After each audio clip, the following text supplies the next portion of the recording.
ce matin, nous avons des raisons de nous approcher de toi. Telle est ta volonté d'habiter avec toi, d'habiter au milieu de nous. Tu sois notre Dieu, nous soyons ton peuple. Tu sois notre Père, nous soyons tes enfants. Tu sois notre berger, nous soyons tes brebis. Nous asseoir à ta droite et passer l'éternité à tes côtés. Raison pour laquelle nous nous réjouissons ce matin de nous tenir en ce lieu, passer ces temps. Toi qui as tout laissé au ciel, tu es venu sur terre. Tu t'es identifié à l'homme afin que par ta mort et ta résurrection, l'homme puisse accéder à la divinité, à l'éternité. Tu ne nous as pas tenu rigueur compte tenu de notre désobéissance, insoumission, délibérée bien sûr. Mais tu t'es souvenu de ton amour et ta miséricorde afin que nous soyons rachetés. Nous qui n'étions pas ton peuple, aujourd'hui tu nous as appelés ton peuple. Nous qui étions des nations, des gentils, des païens, aujourd'hui tu nous as greffés à Israël. Nous qui étions l'olivier sauvage, tu nous as greffés à l'olivier naturel. Les promesses d'Abraham aujourd'hui ont leur effet dans notre vie. Le Dieu d'Israël aujourd'hui est notre Dieu. Le Créateur des cieux et de la terre aujourd'hui est notre Dieu. Toi qui n'habites pas de maison faite de main d'homme, mais tu vis en nous, tu demeures en nous, comme tu l'as juré par toi-même, que tu seras avec nous jusqu'à la fin des temps, car tu ne vas pas nous abandonner, tu ne vas pas nous délaisser. Seigneur, nous saluons ta haute majesté, ta splendeur qui nous environne, ton Esprit Saint qui nous convainc de temps en temps pour que nous puissions nous approcher de toi et réaliser que nous sommes le sel et c'est toi qui es la saveur. Seigneur, si nous sommes la lampe, c'est toi qui es cette huile qui maintient la flamme de notre lampe. Nous te bénissons, ô Père éternel Dieu, parce que le véritable tabernacle, c'est bien toi, Jésus. Merci à tout jamais pour toutes les familles représentées et bien d'autres qui vont certainement se joindre à nous. Règne et domine à tout jamais, Seigneur, parce que nous nous approchons de toi. Et le fait que nous gardons nos regards fixés, tournés vers toi, que nous soyons rayonnants de joie. Au sortir de cet endroit, nous puissions conserver un bon souvenir de ces moments. Merci Seigneur pour les cœurs qui seront consolés, pour les cœurs qui seront réconfortés, pour les cœurs qui seront apaisés. Merci Seigneur Dieu pour les pieds qui seront raffermis, pour les bras qui seront raffermis. Merci Seigneur Dieu de gloire pour les guérisons qui vont se produire. Merci pour l'espérance qui va encore jaillir. Merci Seigneur Dieu de gloire pour les ténèbres qui vont se dissiper, les ennemis qui vont se disperser, se retirer. Oh merci Seigneur Dieu de gloire de ce que tu vas changer le statut et le cours de la vie de ton peuple ce matin. Nous nous réjouissons en toi. Sois béni à tout jamais. Merci Seigneur pour ton esprit. Merci pour tes anges. Au nom de Jésus-Christ, nous disons Amen. Je vois dans le Seigneur que Jésus-Christ soit béni. Amen. Il fait bel et bien 10 heures, nous sommes dans l'obligation de partager la parole. Donc, le culte commence à 8 heures et faisons de notre mieux. Et le culte ne commence pas seulement lors de la prédication. Amen. Amen. Nous allons prendre notre Bible, nous le savons très bien, notre coutume.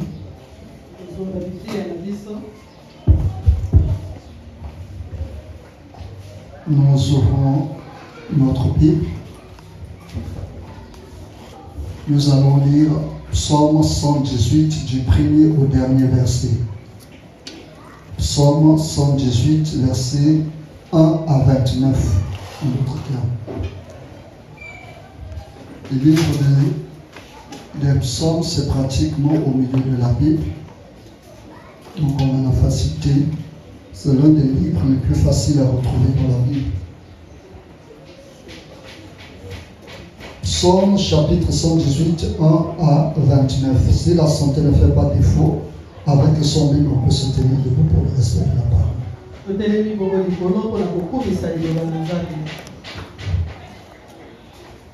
Psaume 118, versets 1 à 29, nous lisons au nom du Seigneur Jésus-Christ. Amen. Louez l'Éternel car il est bon, car sa miséricorde dure à toujours. Qu'Israël dise, car sa miséricorde dure à toujours.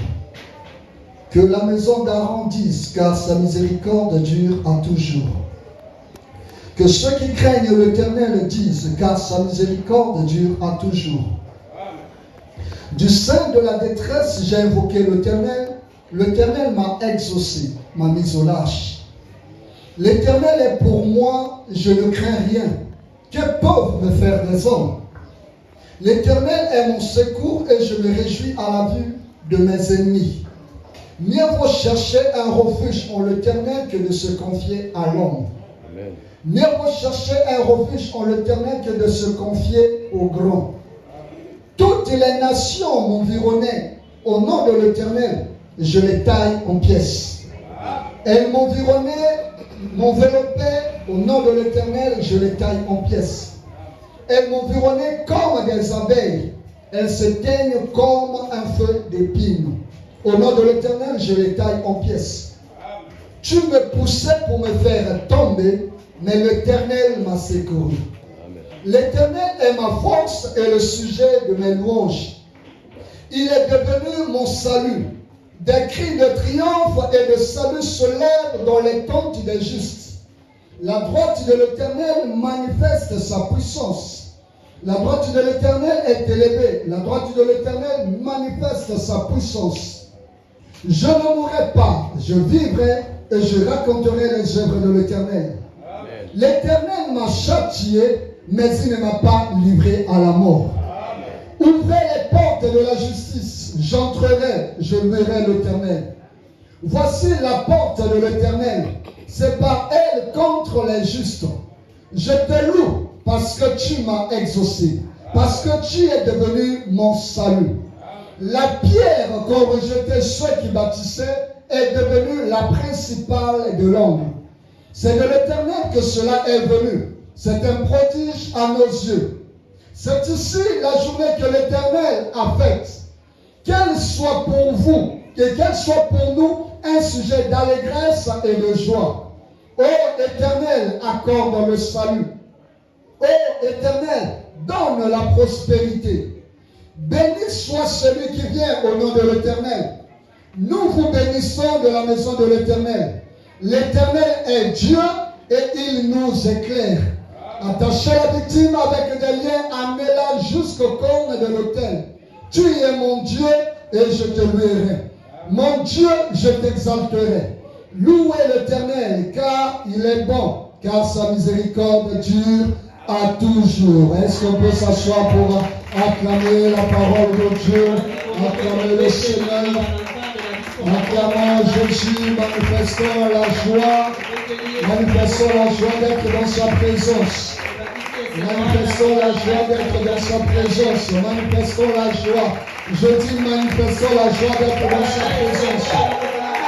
Est-ce que quelqu'un est en joie d'être dans la présence de Dieu ce matin?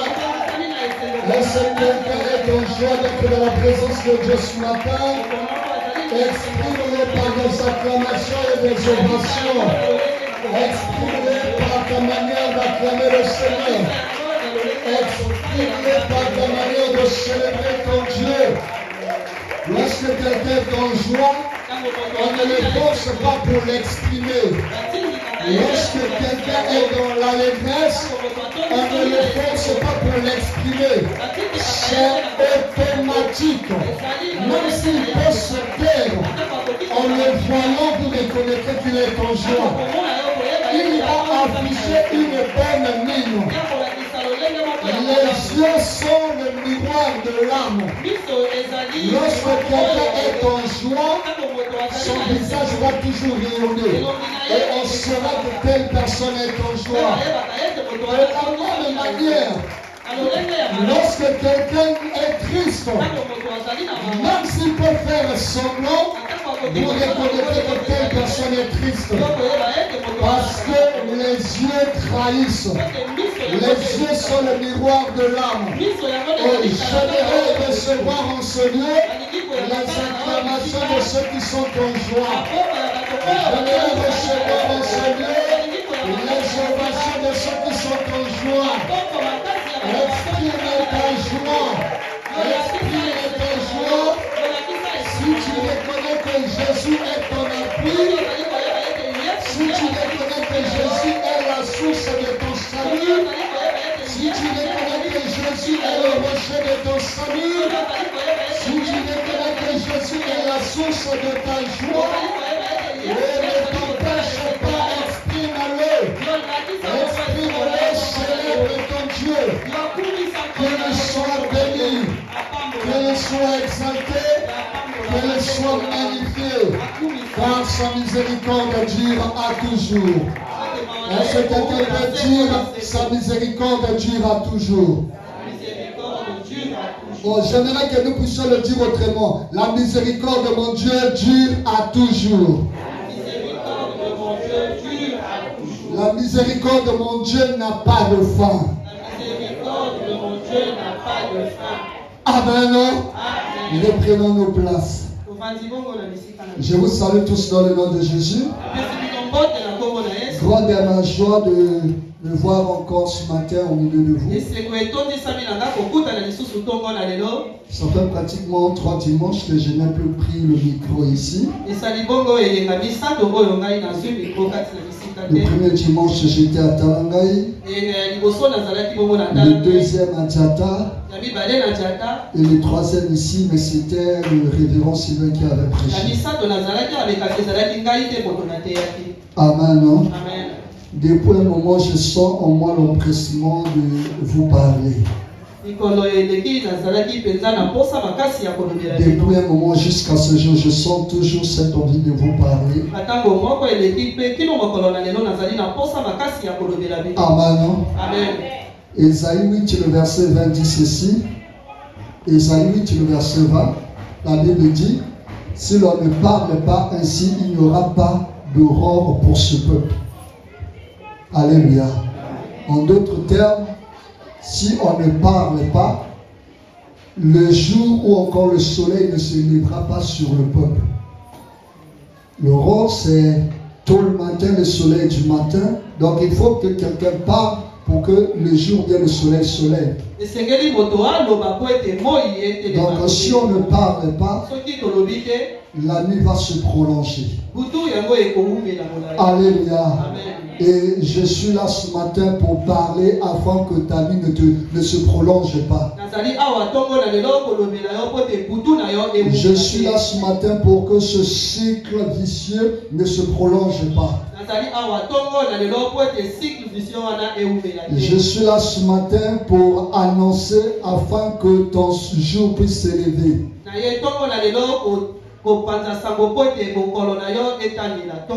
Amen. Alléluia. Bien-aimés dans le Seigneur, nous allons partager quelques réflexions à partir de ce texte. Dans le cadre général, le livre des psaumes est attribué à David. Dans le cadre général, parce que sur 150 psaumes, il en a écrit 75. Alléluia. Et il y a certains chapitres qui ne sont pas à lui.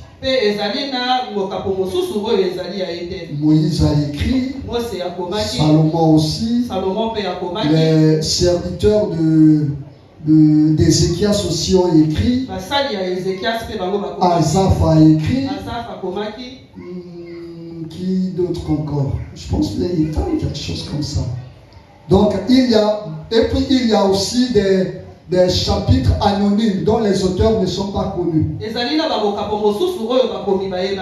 Parmi lesquels ce chapitre 118.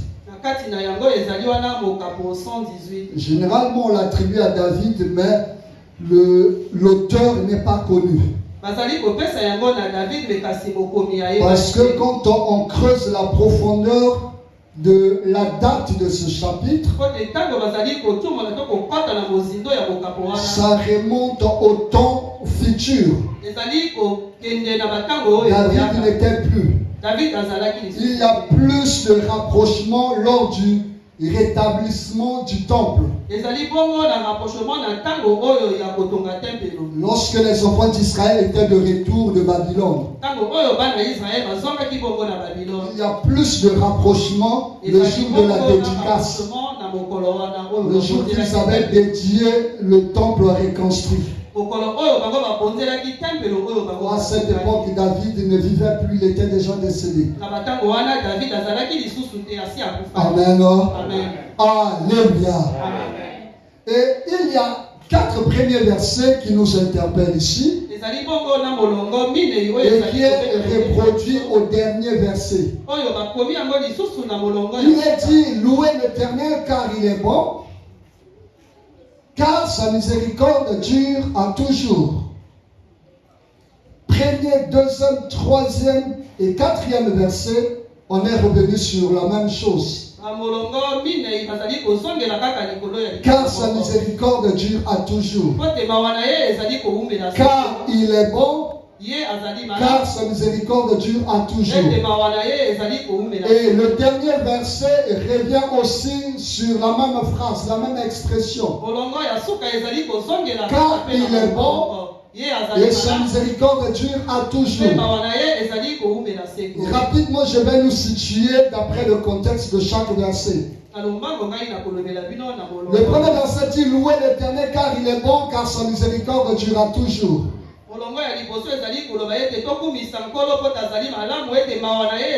Quand on arrive au deuxième verset, on précise qu'Israël dit car sa miséricorde dure à toujours. Quand on arrive au troisième verset, on dit que la maison d'Israël et que la maison d'Aaron disent car sa miséricorde dure à toujours. Quand on arrive au quatrième verset, il est dit que ceux qui craignent l'Éternel disent car sa miséricorde dure à toujours.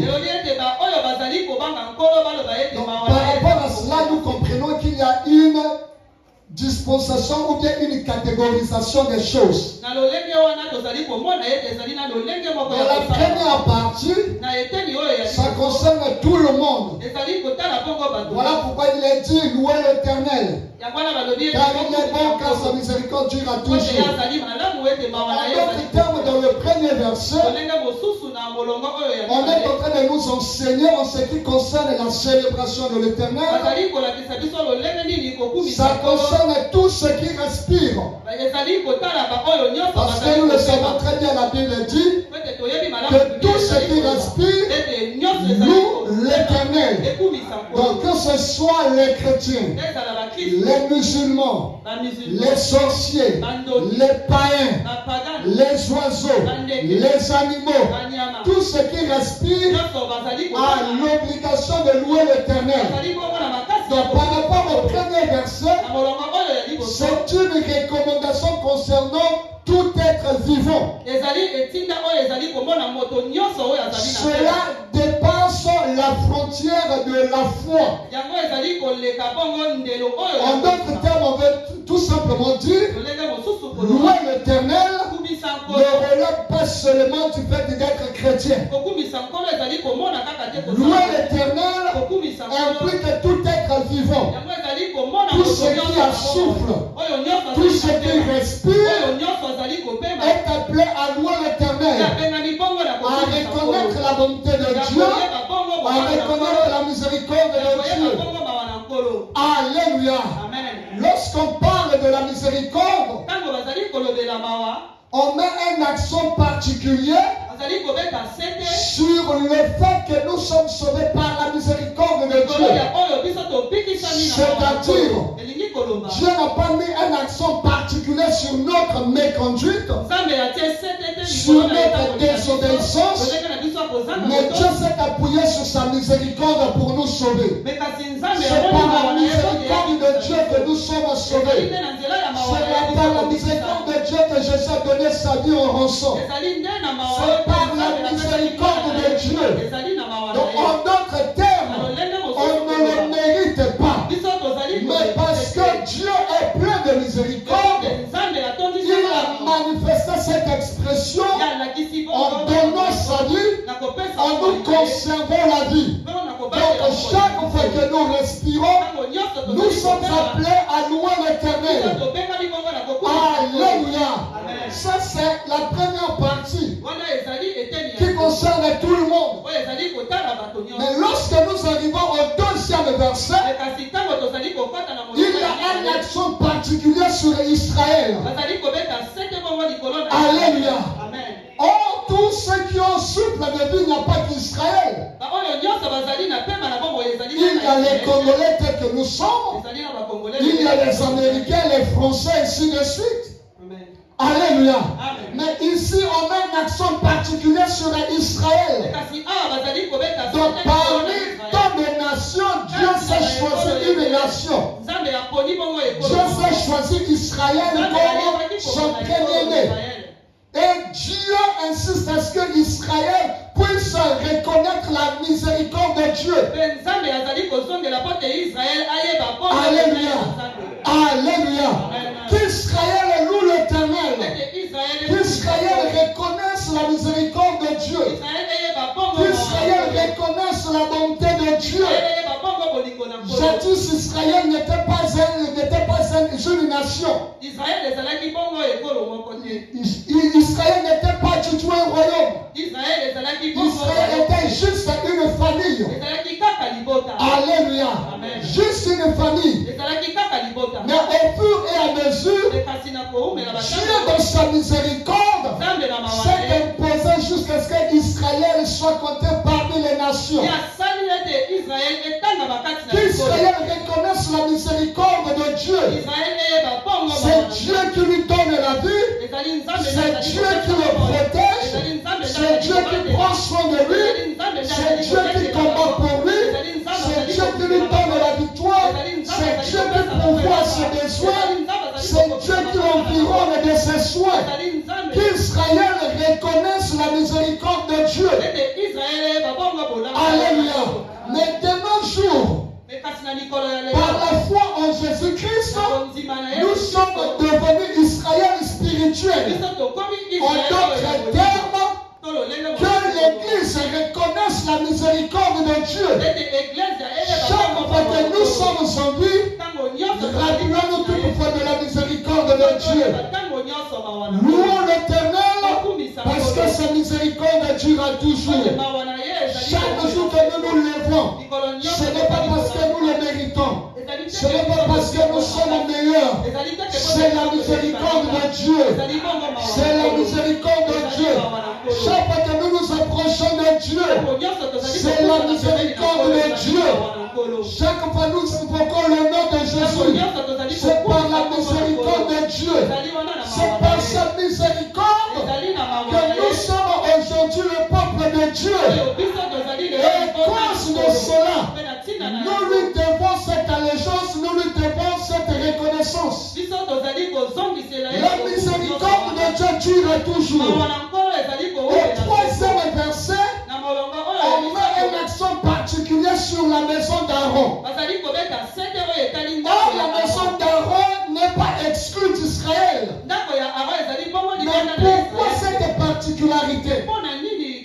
Pourquoi détacher Aaron d'Israël? Parce que tout simplement, Dieu allait faire alliance avec la tribu de Lévi dans le cadre du sacerdoce. Et le premier souverain sacrificateur fut Aaron. Donc la maison des souverains sacrificateurs doit reconnaître la miséricorde de Dieu. Alléluia. Je vois que de temps à autre, certes, ça fait un moment, je nous ai toujours précisé ceci. En ce qui concerne le sacerdoce, parmi les 12 tribus, Dieu avait choisi une seule, la tribu de Lévi. Mais tout lévite n'est pas souverain sacrificateur. Alléluia. Et tout lévite n'est pas sacrificateur. Parce que les sacrificateurs avaient la charge et la responsabilité d'offrir des sacrifices. Or, dans la tribu de Lévi, il y avait de ceux qui avaient la responsabilité juste de l'entretien du temple. Ils n'offraient pas le sacrifice. Ils n'offraient pas le sacrifice. Lorsque un Israélite venait avec son sacrifice, ce n'était pas n'importe quel lévite d'offrir le sacrifice. Alléluia. Donc c'était réparti comme ça. Un jour nous reviendrons sur ça. Donc lorsqu'ils étaient dans le désert, puisque vous avez le tabernacle, la tente d'assignation qu'on montait et démontait. Qu'on montait et puis démontait. Lâche, dans le désert, on montait et puis on démontait. Et dans la tribu de Lévi, c'était réparti. Telle famille doit transporter les trucs du parvis. Telle famille doit transporter les trucs du lieu saint. Telle famille doit transporter les trucs du lieu très saint. Ils sont tous lévites, mais chacun a son rôle, chacun a sa responsabilité. Si tu te dis parce que je suis lévite, je peux oser attraper ce qui est très saint, tu vas être frappé.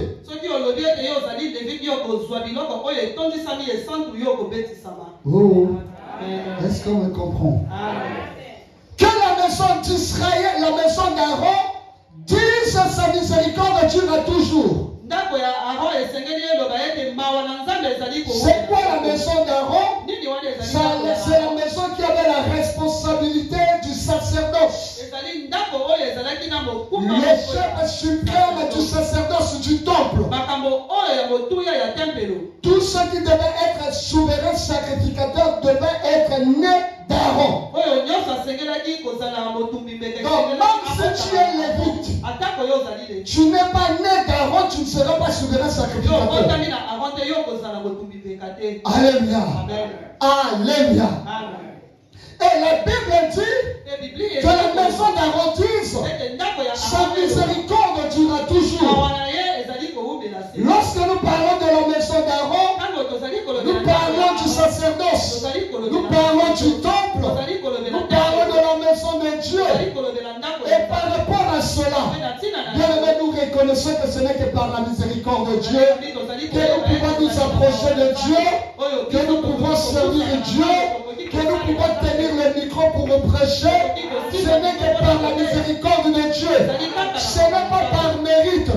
Ce n'est pas par des compétences quelconques. Ce n'est pas par l'intelligence. Ce n'est pas par la culture. Ce n'est pas par les diplômes. Ce n'est pas non plus par la vie de prière.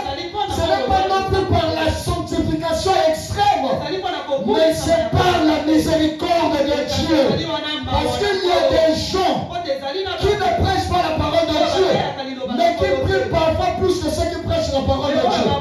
Il y a des gens qui ne prêchent peut-être pas la parole de Dieu, mais qui vivent dans la sanctification plus que ceux qui prêchent la parole de Dieu. Il y a des gens qui ne prêchent peut-être pas la parole de Dieu, mais qui sont vraiment attachés à l'œuvre de Dieu plus que ceux qui prêchent la parole de Dieu. Donc lorsque tu te tiens devant le peuple de Dieu, lorsque tu exerces le sacerdoce, souviens-toi, c'est par la miséricorde de Dieu. Ce n'est pas par ta belle voix, ce n'est pas par ton argent, mais c'est par la miséricorde de Dieu. Parce que Dieu est capable de susciter ceux qui sont plus compétents que toi. Dieu est capable, comme la Bible dit, de prendre des choses viles, des choses sans valeur. Non, Dieu a dit, il est capable de prendre des choses sans valeur pour comprendre les choses de valeur. En d'autres termes, Dieu est capable de prendre des gens moins diplômés que toi afin de mieux prêcher la parole que toi. Dieu est capable de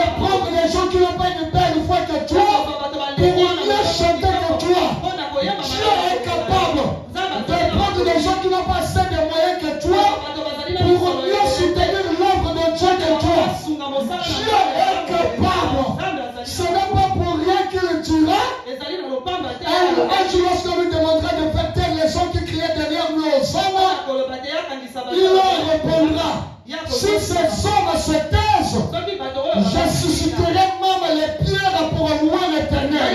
Dieu est capable de susciter d'autres personnes à notre place. Bienvenue dans le Seigneur.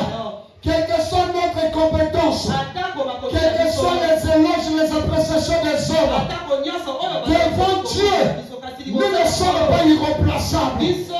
Devant Dieu, nous ne sommes pas irremplaçables.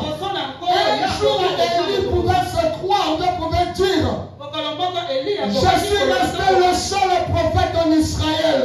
Et on me cherche pour m'ôter la vie. Et il y aura aussi un autre serviteur qui lui dira, moi je crains Dieu, j'ai caché 100 autres prophètes, 100 autres hommes qui n'ont pas touché la nourriture des Baal.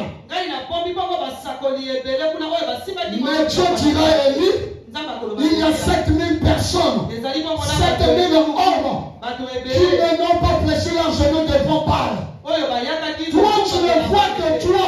Lui ne voit que les 100 personnes qu'il connaît. Mais Dieu, dans le secret, il a des hommes et des femmes capables de mieux faire que toi. Dans le champ de Dieu, personne n'est incontournable. Dans l'œuvre de Dieu, personne n'est irremplaçable. Dieu est capable de susciter notre catégorie. Dieu est capable de susciter quelqu'un d'autre plus mieux que toi. Dieu est capable d'utiliser quelqu'un d'autre plus mieux que toi. Ne te vois pas incontournable. Quelles que soient tes compétences, quelles que soient les acclamations des hommes, quel que soit même le bon témoignage de Dieu te concernant, bienvenue dans le Seigneur. Tu n'es pas éternel, c'est Dieu qui est éternel. La Bible dit, c'est Dieu qui produit en nous la volonté et la force selon son bon plaisir. La Bible dit, c'est lui qui est l'auteur et le consommateur de notre foi. C'est pour autant dire, nous n'avons rien à produire devant Dieu que nous sommes indépendants de lui. Nous lui devons tout. Alléluia. Maison d'Aaron. Dis que la miséricorde de Dieu dure toujours. Chaque fois que tu te vois sacrificateur, ce n'est pas parce que tu es plus meilleur que les autres, mais parce que Dieu veut que ce soit toi. Alors ne sois pas orgueilleux. Fléchis tes genoux et rends-lui gloire. Reconnais tes faiblesses et rends-lui gloire. Reconnais tes imperfections et rends-lui gloire. Ne vois pas que tu es autosuffisant. Ne vois pas que tu es autosuffisant. Bienvenue dans le Seigneur, détrompe-toi. Dieu est capable de susciter des concurrents plus meilleurs que toi. Dieu est capable de susciter d'autres serviteurs plus efficaces que toi. Dieu est capable de susciter des gens qui ont le temps de prophétie plus que toi. Dieu est capable de susciter des gens qui ont le temps de parler de connaissance plus que toi. Dieu est capable de susciter d'autres personnes plus meilleures que toi. Alors reconnais la miséricorde de Dieu. Reconnais la miséricorde de Dieu. Reconnais la miséricorde de Dieu. Tu travailles quelque part. C'est bien d'avoir des diplômes. C'est bien d'avoir des relations. Mais reconnais la miséricorde de Dieu. Parce qu'il y a des diplômés sans emploi. Même dans la famille de celui qui t'a donné le travail. Dans la famille de celui qui a signé ta note d'intégration. Il y a aussi des chômeurs. Il y a aussi des chômeurs. Il y a aussi des chômeurs. Dans sa propre famille, il y a aussi des pauvres. Dans sa propre famille, il y a aussi des diplômés sans emploi. Dans le fait qu'il a signé ta note d'intégration, il reconnaît la miséricorde de Dieu. C'est bien bon d'avoir des relations. Tu te dis que si je suis parvenu, c'est grâce à mes relations. Mais bienvenue dans le Seigneur. Il y a des gens qui ont des répertoires garnis. Quand tu fouilles dans son téléphone, tu verras des généraux, des ministres, des PDG, de quelle autorité, mais qui vivent dans des conditions précaires. Donc ce n'est pas toi qui as plus de relations. Il y a des gens qui ont plus de relations que toi. Mais qui n'ont pas le un tiers de ta condition de vie.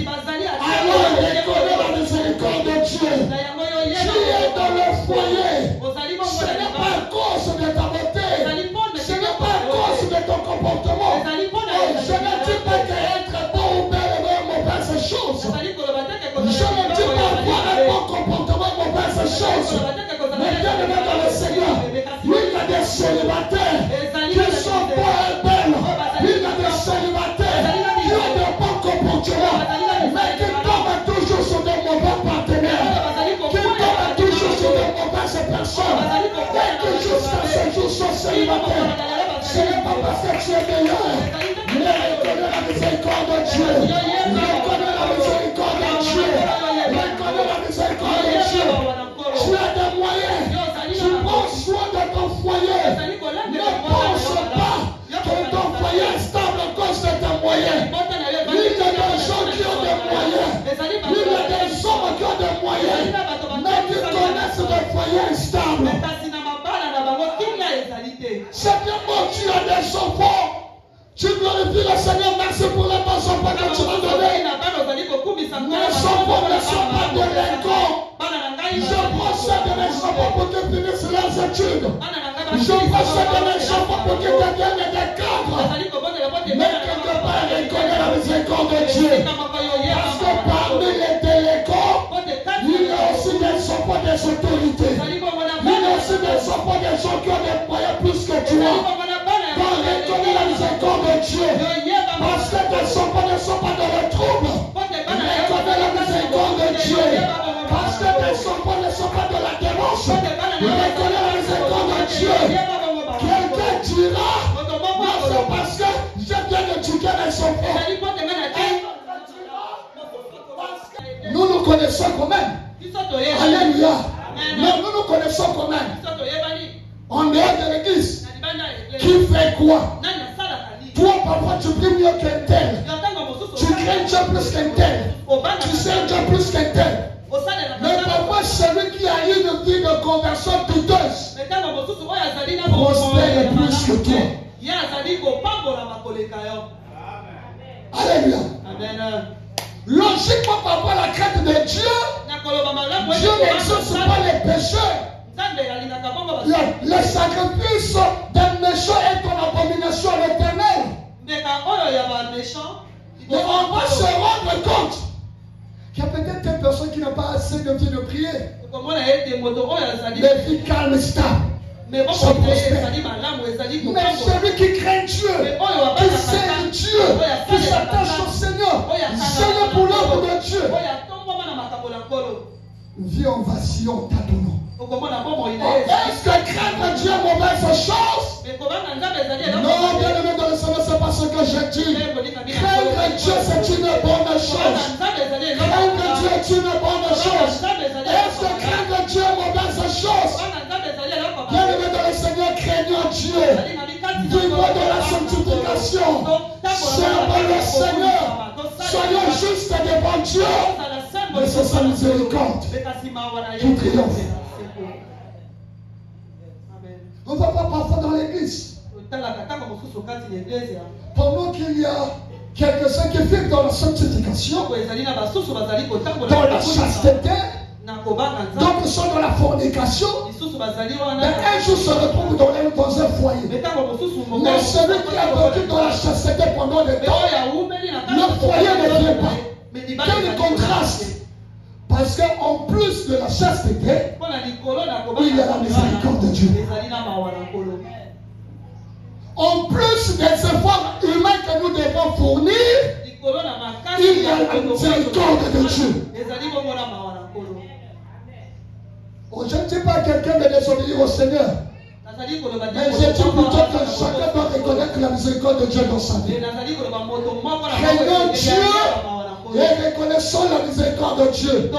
Parce qu'il y a certaines personnes qui pensent que parce qu'ils craignent Dieu, Dieu est obligé d'agir dans sa vie.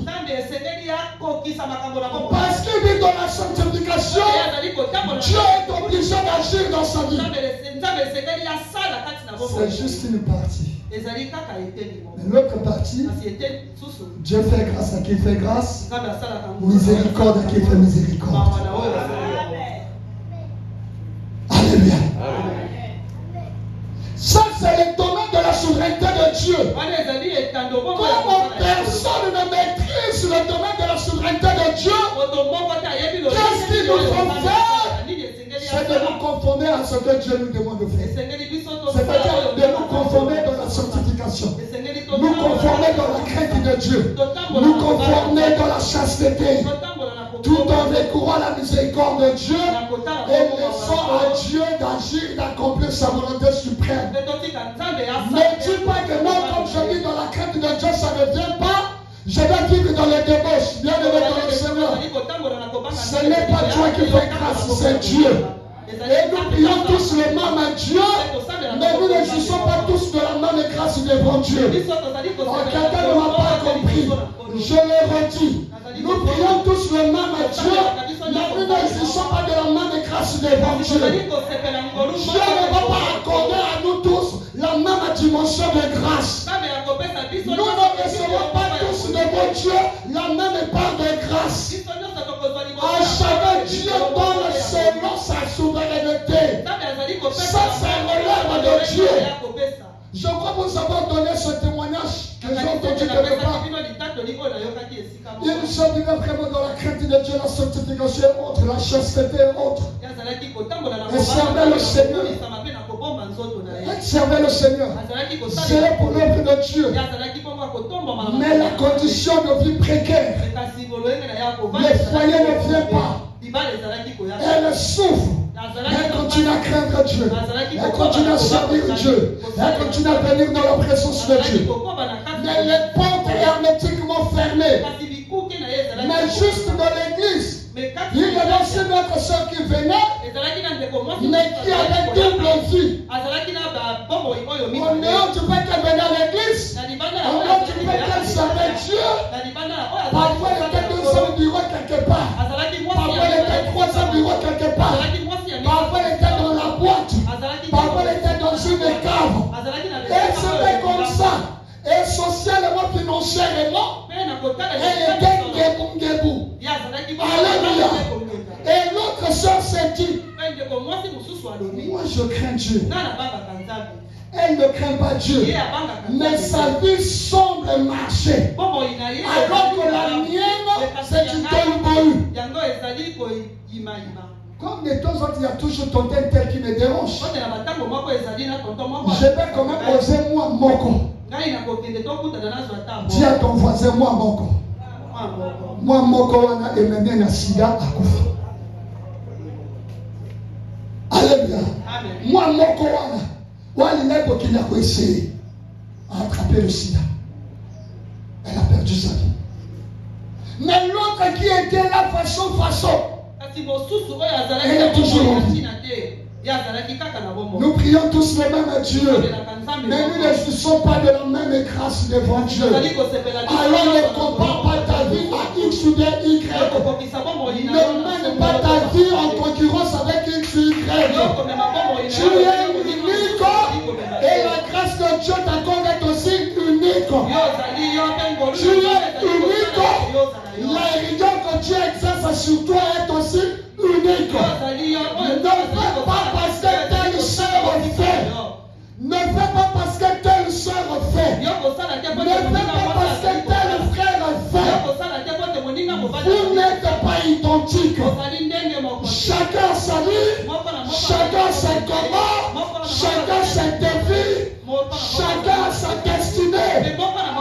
Alléluia. Ne quitte pas ta colonne pour aller entrer dans la colonne de l'autre. Dans le livre de Timothée, la Bible dit, l'athlète n'est pas couronné s'il n'a pas combattu selon les principes. Je vais vous l'expliquer rapidement. Ceux qui font le sport de la course, au stade, il y a des rangeons, bien des colonnes, il y a des lignes qui est déjà réparti pour chaque coureur. Si ça peut être peut-être de 100 mètres, de 200 mètres ou de 400 mètres, chacun est dans sa colonne. Mais lorsqu'il court là, chacun doit respecter sa colonne. Chacun doit respecter sa trajectoire. Chacun doit respecter sa ligne. Tu ne peux pas être couronné si tu ne combats pas selon les principes. Alléluia. Alléluia. Que ceux qui craignent l'Éternel disent la miséricorde de Dieu durera toujours. Amen. La miséricorde de Dieu durera toujours. C'est cette miséricorde qui comble nos failles et nos imperfections. C'est cette miséricorde qui nous soutient dans nos faiblesses et dans nos manquements.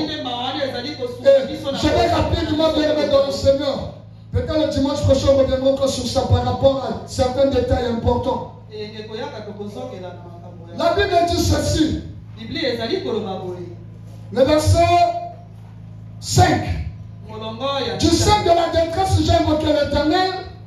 L'Éternel m'a exaucé, m'a mis au large. L'Éternel est pour moi, je ne crains rien. Que peuvent me faire des hommes? L'Éternel est mon secours et je me réjouis à la vue de mes ennemis. Mieux vaut chercher un refuge en l'Éternel que de se confier à l'homme. Mieux vaut chercher un refuge en l'Éternel que de se confier au grand. Alléluia. Je vais sauter prendre quel verset. Permettez-moi, je vais vous retrouver ce verset-là.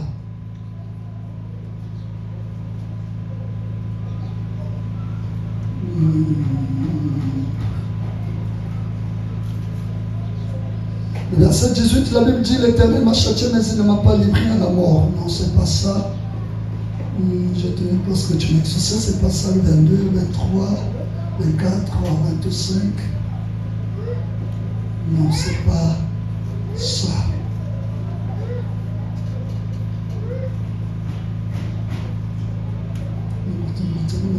C'est pas vraiment trop ça.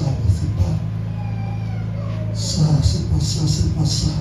Ok, je relis rapidement. Mieux vaut chercher un refuge en l'Éternel que de se confier au grand. Toutes les nations environnées, au nom de l'Éternel, je les taille en pièces. Elles environnées et enveloppées, au nom de l'Éternel, je les taille en pièces. Environnées comme des abeilles, se tiennent comme un feu d'épine, au nom de l'Éternel, je les taille en pièces. Voilà, c'est le verset 13 que je cherchais. Tu me poussais pour me faire tomber, mais l'Éternel m'a secouru. Alléluia. Bien-aimés dans le Seigneur, nous avons besoin des hommes, nous sommes des hommes. Et nous avons besoin des hommes. Là où nous vivons, nous avons besoin des hommes. Alléluia. Mais le plus important, c'est d'avoir le Dieu des hommes. Si tu as le Dieu des hommes, il va susciter des hommes autour de toi. Mais si tu as seulement des hommes et tu négliges Dieu, tu seras désagréablement déçu. Alléluia. C'est par rapport à cela que nous avons pris un bon nombre d'exemples ici. Il y a des gens qui ont des relations, mais qui n'en profitent pas.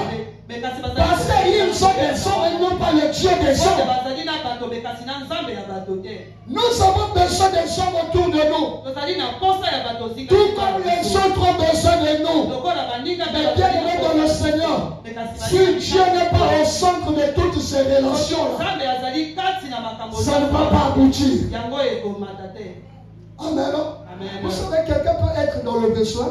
Il t'a sollicité de l'aide auprès de toi. Tu ne vas toujours pas agir parce que tu as des moyens. Mais parce que Dieu a voulu que tu agisses. C'est pour autant dire, il peut arriver que la même personne dans ce problème vient te voir. Mais Dieu endurcit ton cœur, tu restes insensible et indifférent à son besoin. Oh. Oui, j'arrive. Dieu crée parfois des circonstances pour que tu ne répondes pas aux besoins de la personne.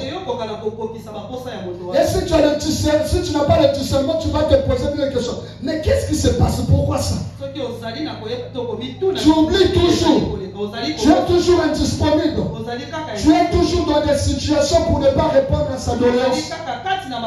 Il y a toujours un désaccord entre vous. Il y a toujours une incompatibilité. Il y a toujours une situation qui se crée. Pourquoi tu ne réponds pas à sa doléance? Il n'y a pas que le diable qui peut causer cela. Dieu aussi est capable de causer cela. Alléluia. Parfois, ce que nous appelons nos bitouba, réclamation, lien. Bien aimé dans le Seigneur, il y a de ces choses qui ne relèvent pas du diable. Il y a de ces choses qui ne relèvent pas des sorciers. Il y a de ces choses qui ne relèvent pas des liens et des réclamations. Mais c'est la main de Dieu qui gère les choses. Dieu est capable d'endurcir le cœur de quelqu'un. Dieu est capable de rendre insensible, indifférent quelqu'un à ton égard. Dieu est capable. Tu parleras derrière. Oui, c'est en partie vrai. Mais Dieu d'abord. Parce que même ces esprits ne peuvent rien si Dieu ne permet pas. Nous avons cherché un refuge auprès de Dieu. Nous avons cherché un refuge auprès de Dieu. Dans le livre de Jérémie, la Bible dit: maudit soit l'homme qui se confie en l'homme. L'homme est versatile. Oh, je ne dis pas de soupçonner tous les hommes. Non, c'est pas cela, bien aimé dans le Seigneur. Un conseil sage. Lorsqu'un oiseau se pose sur un arbre, son espoir n'est pas bâti sur la branche, mais bâti sur ses propres ailes. Parce que la branche peut être coupée. L'arbre peut être abattu. Mais ses ailes le maintiendra en hauteur.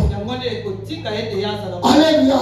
Lorsque tu entretiens une relation, même dans le couple, même dans le foyer, c'est toujours Dieu.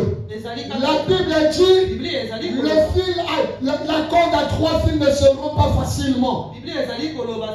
Si dans le couple Dieu n'est pas, quel que soit votre degré d'entente, si Dieu n'est pas, vous finirez par reconnaître des désaccords, des disputes et des problèmes. Alléluia. On a besoin de l'un et de l'autre. Mais il faut que Dieu soit au centre. Cherchons des relations. Entretenons des relations. Soyons avec tout le monde. Mais n'oublions pas, c'est d'abord Dieu. La Bible dit, le cœur de l'homme est un courant dans la main de l'Éternel. Il incline partout le veut. C'est Dieu qui touche les cœurs.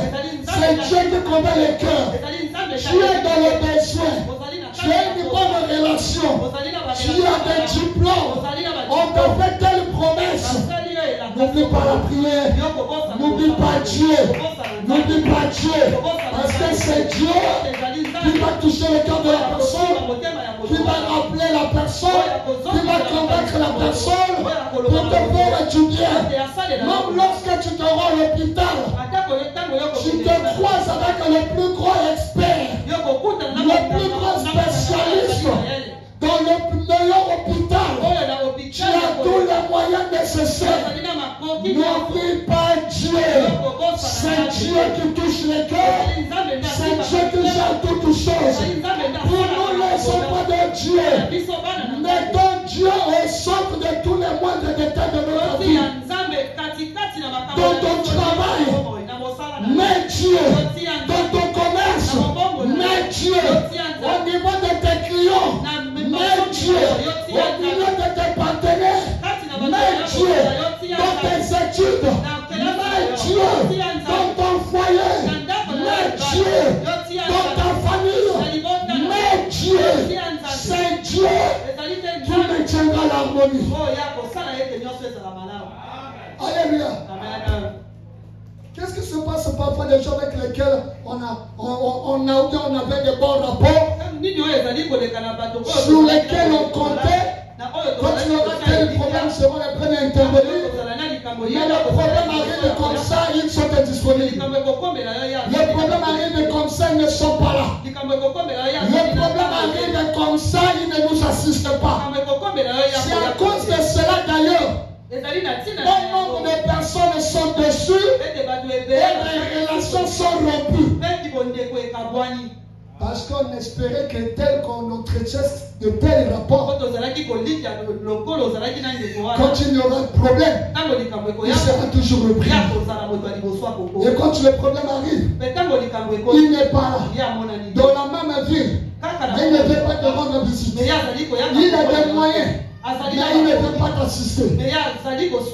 Lui que j'ai secouru, lui que j'ai soutenu, lui que j'ai assisté, à mon tour, c'est la monnaie qui me rend.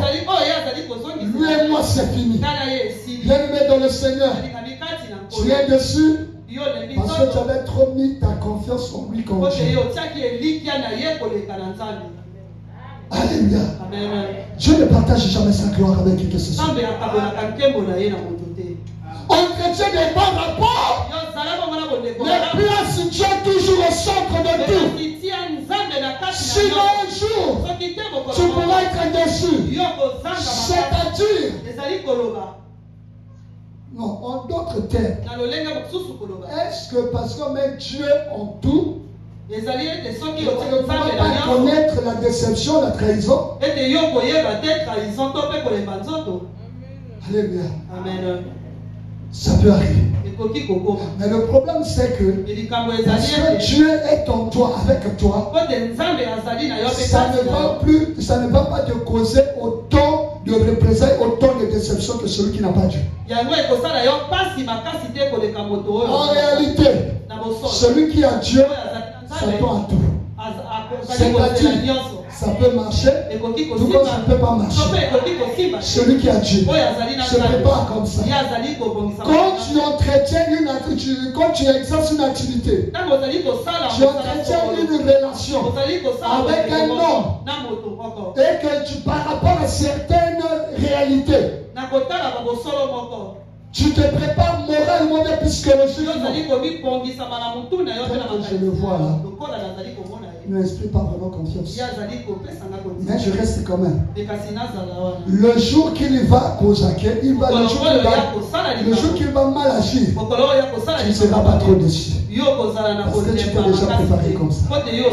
C'est comme ça celui qui est avec un Dieu. Celui qui est avec un Dieu, il aspire aux bonnes choses, mais il se prépare déjà lorsque les mauvaises pourront arriver. C'est-à-dire que les mauvaises choses ne peuvent pas trop le surprendre ni le vexer. Il pourrait être choqué, mais il se rétablira vite.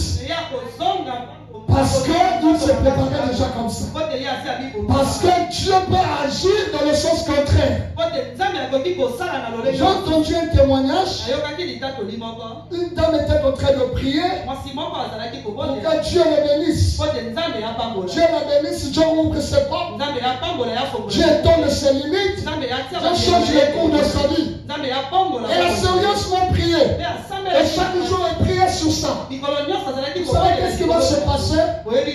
Dieu a commencé à créer des désaccords et mésententes entre elle et ses amis, ses relations. Commence à voir des problèmes, des frustrations. On ne vient plus lui rendre visite. Quand elle part chez eux, on ne la reçoit plus comme tel. Il y a un tel qui a raconté telle chose.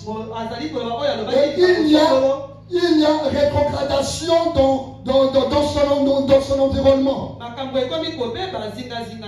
Et elle commence à se larmoyer. Pourquoi ça? Dieu, moi je te prie pour bénir ma vie, pour susciter des bonnes personnes autour de moi.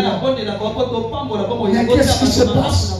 Qu'est-ce que je constate? Les bonnes personnes commencent à me quitter. Mes meilleurs amis commencent à me quitter, à m'abandonner.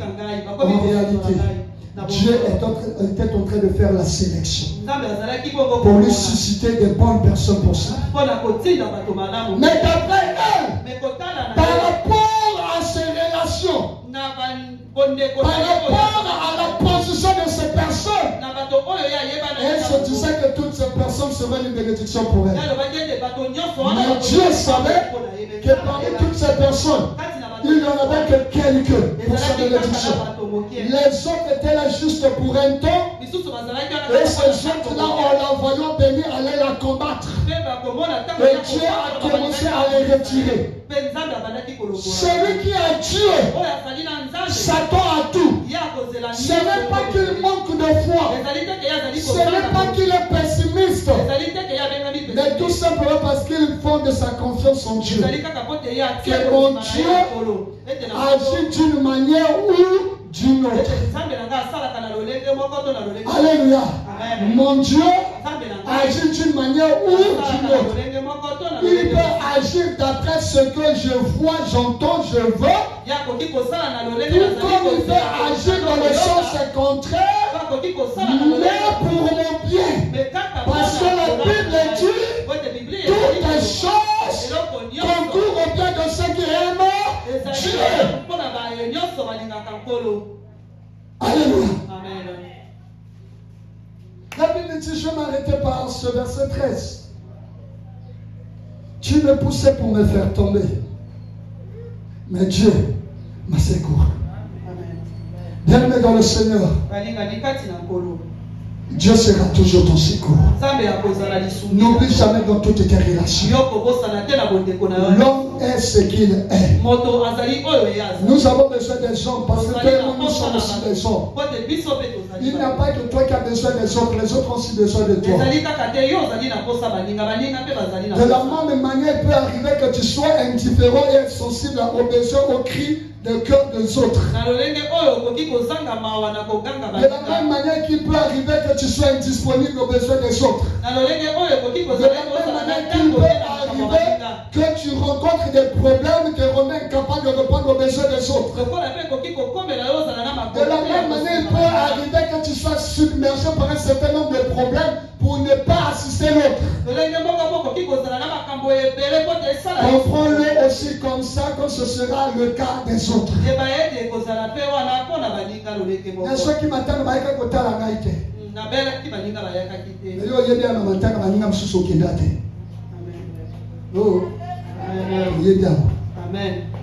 Donc de la même manière que tu étais son péché indisponible, tu as senti la lourdeur.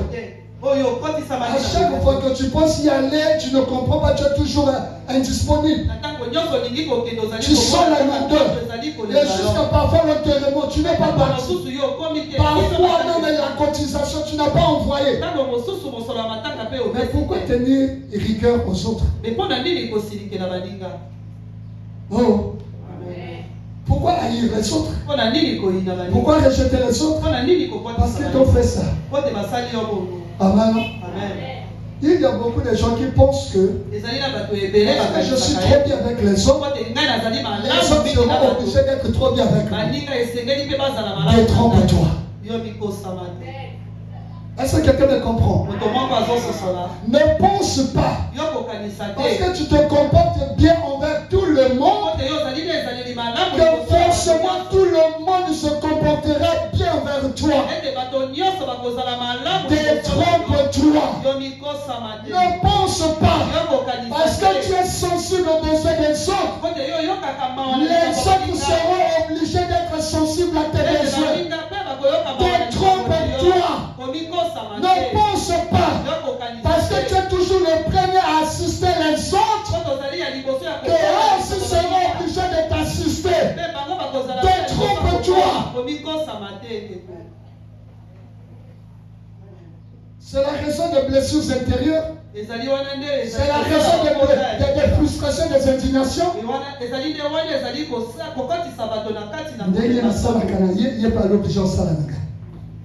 D'ailleurs, la Bible dit à propos du principe de l'amour, il est mieux de donner à celui qui n'est pas en mesure de te rendre l'appareil. Il est mieux de donner ça pour toi, s'attendre un retour de cette même personne. C'est ça le principe de l'amour.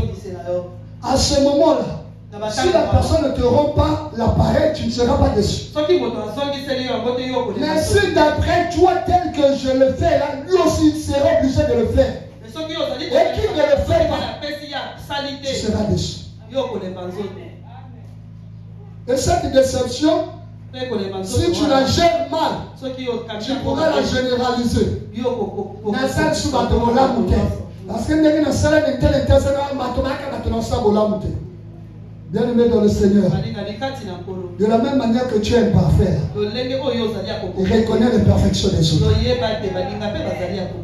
De la même manière qu'il arrive parfois que tu chuchotes à propos des autres, Accepte aussi quand on va chuchoter à propos de concernant.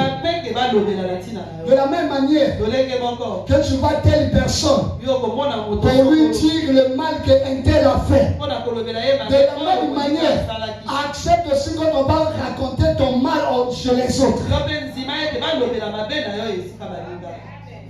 Oh. C'est ça. Si tu te comportes ainsi, tu ne seras pas trop déçu. Tu ne seras pas trop touché. Tu ne seras pas trop blessé. Ça te fera mal aujourd'hui. Après tu te relèveras. Tu te diras après tout, nous sommes des hommes. C'est le commun des mortels. Le plus important, c'est Dieu. Le plus important, c'est Dieu. Le plus important, c'est Dieu. Le plus important, c'est Dieu qui ne va pas me trahir, qui ne va pas me décevoir et qui sera toujours avec moi, qui me supporte, même dans mes faiblesses.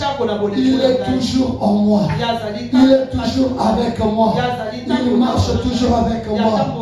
Il ne m'abandonnera jamais. Quel que soit ce que je rencontre, quel que soit ce que je vis, même si avec les yeux physiques, je ne vois rien, je ne sens rien, mais une chose, Dieu est avec moi. Tu veux que je te dise ces dernières choses pour terminer? C'est dans le livre de Daniel. Le roi prend la résolution qu'on adore la statue. Celui qui ne l'adore pas sera jeté dans la fournaise ardente. Les compagnons de Daniel, Shadrach, Meshach, Abednego vont refuser, vont désobéir à l'ordre du roi. Ils vont accepter qu'ils soient jetés dans le feu. Ils seront jetés. Et dans le feu, la Bible dit qu'ils étaient en train de chanter et de marcher. Mais qu'est-ce qui va se passer? Le roi va appeler ses collaborateurs pour leur demander: n'avons-nous pas jeté 3 hommes liés dans le feu? Ils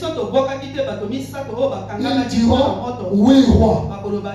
Et c'est toujours le roi qui dira: mais je vois une 4e personne qui a le visage d'un fils de Dieu.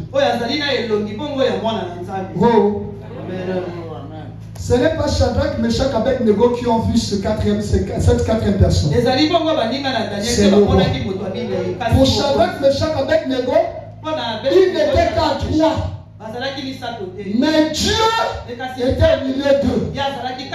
Si bien que quand ils étaient sortis à 3. Parce qu'il était jeté qu'à 3. Alléluia. Et il n'avait pas vu la 4e personne. Mais le roi, c'est lui qui verra la 4e personne. C'est que parfois tu penses que tu es seul. Mais en réalité, spirituellement, Dieu est avec toi. Tu ne le vois pas, mais Dieu est avec toi. Tu ne le sens pas, mais Dieu est avec toi. C'est par rapport à cela. Lorsque tu es déçu, abattu, tu vas abandonner, tu ne comprends pas. D'un moment à l'autre, tu te lèves. D'un moment à l'autre, tu commences à refaire. D'un moment à l'autre, tu reprends avec la prière. Mais qu'est-ce qui se passe? Parce que la 4e personne est avec toi. Alléluia. Bienvenue dans le Seigneur. Ne cherche pas Dieu avec les yeux physiques. Ne cherche Dieu avec les yeux spirituels. Ne cherche pas Dieu avec les sensations et les émotions. Cherche Dieu dans sa parole. Ne cherche pas Dieu dans les ondits. Ne cherche Dieu dans la prière. Il est toujours avec toi. Là où tu dors, là, il est avec toi. Là où tu traverses des moments difficiles, il est avec toi. Là où tu fais des cauchemars, il est avec toi. Là où tu étais sorti avec l'espoir que la journée soit bonne, alors que tu rentres, la journée n'a pas marché. Il est avec toi. Là où tu as passé toute la journée sans rien avoir à manger, il est avec toi. Là où tu es parti, allé ta marchandise sans qu'on l'achète, il est avec toi. Là où tu es malade, tu manques même à des produits, il est avec toi. Là où personne ne te donne à la prophétie, il est avec toi. Là où tu ne reçois aucun songe, aucune vision, il est avec toi. Là où les portes sont fermées, il est avec toi. Là où on te bombarde des messages de mort, d'accident, il est avec toi. Là où on est en train de te menacer, il est avec toi. Là tu éprouves des douleurs, il est avec toi. Dieu est avec toi. Sa miséricorde dure toujours. Et je déclare sur quelqu'un, tu ne vas pas tomber. Dieu est ton secours. Dieu va te relever. Dieu va te restaurer. Dieu va te rétablir. Dieu va te guérir. Dieu va changer le cours de ta vie. Dieu va te donner la victoire. Dieu est avec toi. Il n'a pas encore fini avec toi. Dieu est avec toi. Les hommes t'ont déçu. Dieu ne te décevra pas. Les hommes t'ont trahi. Dieu ne te trahira pas. Les hommes t'ont abandonné. Dieu ne t'abandonnera pas. Les hommes te méprisent. Dieu ne te méprisera pas. Les hommes ne peuvent rien.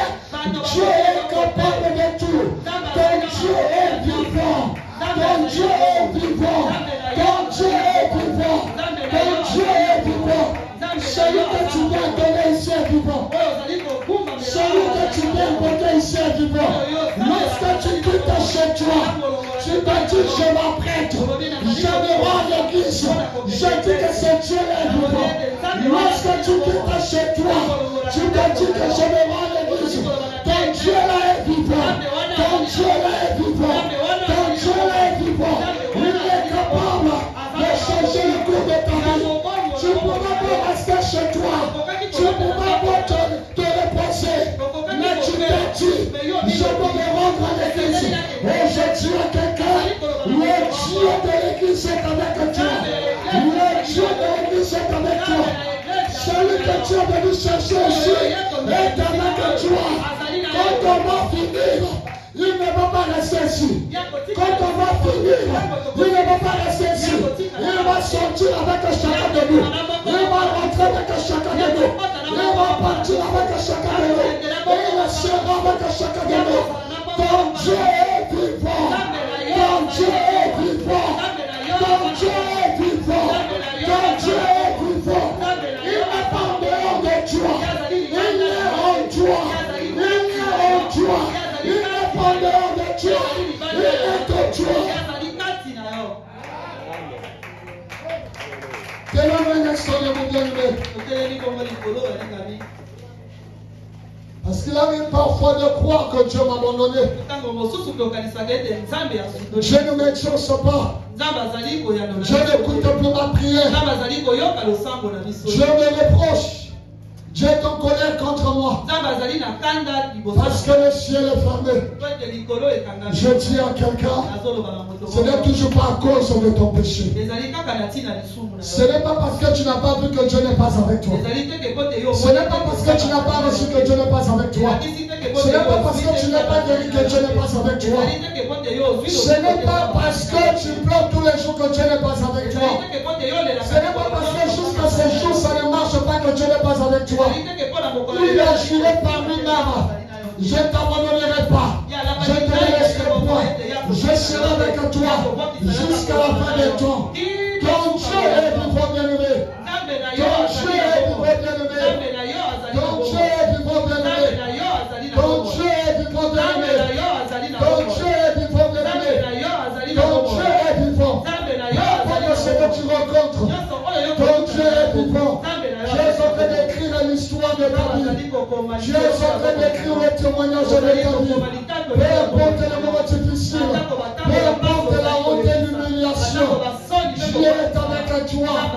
L'humiliation ne trouve pas toujours. L'humiliation a un temps donné. Il a un début, elle a une fin. Je le déclare sur toi. Ressens cela dans le nom de Jésus. Ressens cela dans le nom de Jésus. Ressens cela dans le nom de Jésus. Que Dieu te bénisse.